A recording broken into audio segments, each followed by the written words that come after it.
Love for today's video guys kay magbuhat og lumpia requested by mother-in-law kay lamig ko na akong gibuhat ato ni aging adlaw sa maoto nagamit yung grater for the curds para hindi kay ang pagka-chop and after ani kay maggama na sadta or mag-chop na sadta og cabbages nana day onion ani na kanang leftover kagahapon so ako lang gamiton for today's video. Onion, carrots,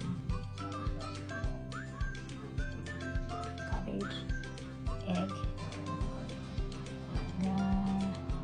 the masitas because of the mix, and of course pork.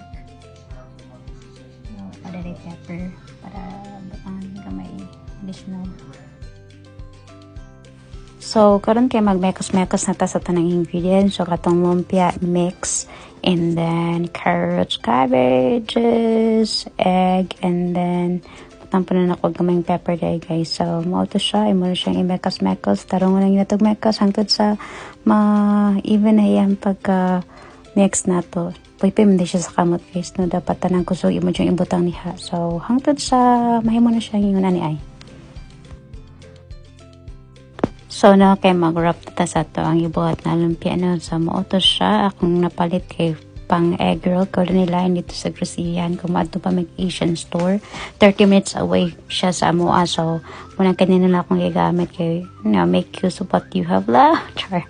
So, mautos siya. Paspas ako kay kumura. Pingon akong mother-in-law ko siyang giingnan na negosyante. Minsa ako na mamabalingga mi og turon sa mo nang may kay kumubuhat. Pero, atik-atik na ko na inon ba palakas ang ito sa itong mother-in-law. So, mautos siya. 20 na kabukaw kung nabuhat ani ang the rest. Kaya buhat akong meatballs. Nag-wrap na ko siya og kanang bacon ko. Wala naman lang wrapper. Sa mo ni siya. Dang, dang. 5 ka meatballs wrapped by bacon. Then, pagkauman na ako kiluto. So, ang morning result. May biya siya. Try gani.